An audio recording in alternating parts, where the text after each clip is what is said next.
Coney Island in the 1900s and early 1940s had a tremendous outbreak of shows, especially freak shows. Out of nowhere, a physician from Europe immigrated to the U.S. in 1888, goes by the name of Martin Couney. Martin Couney, born in December 1870 in either Alsace, France, or Breslau, Germany. His birth was not classified, and therefore historians couldn't verify the date and time of his birth. At age 19, Couney was instructed by Pierre Constant Boudin in Paris, France, who had pioneered up the theory of enclosed incubators designed to keep babies warm and protected them from germs. 1880s, a French obstetrician named Stéphane Tarnier observed benefits of the warming chambers at the Paris Zoo, which also had similar chambers built for premature babies under his care.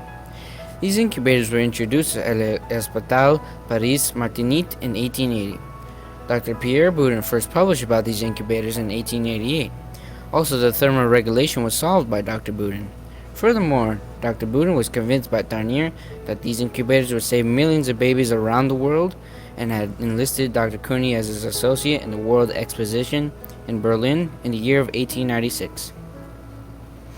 Couney started going around the world showing hundreds of people his incubators. Couney first started in France, then Germany. He then was persuaded to bring his invention to America as a slideshow and started in Omaha, Nebraska.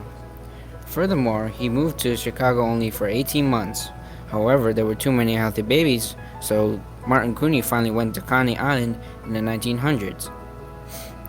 When he was in Couney Island, his career spiked with the feat shows at the time. He built his own fair and started letting people see the incubators. To go behind the scenes of this miracle man, Couney encouraged the nurses to hug and kiss the babies to show affection towards the babies, believing they would react towards it. Martin Couney went to Coney Island and started at 1903.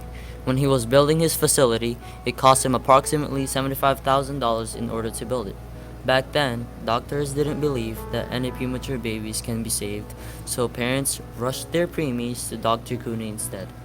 The babies were displayed as a freak show, and other people paid 25 cents to watch the premature babies in an incubator.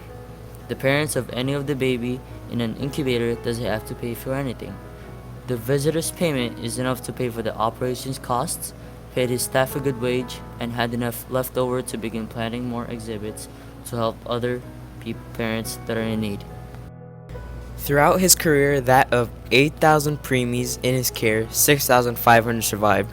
His exhibits closed in 1943 because incubators became widely spread in the U.S. and his exhibits were no longer relevant. That's when doctors started taking in incubators into their hospitals. In the year of 1950, Martin Couney passed away. Couney barely got any credit for his amazing work and his study of neonology. The moment he passed away, doctors took advantage of his work, and slowly, after Martin Couney's demise, until now, doctors have used incubators to save even more premature babies, and it was all thanks to Martin Couney's studies and advances in the study of neonology.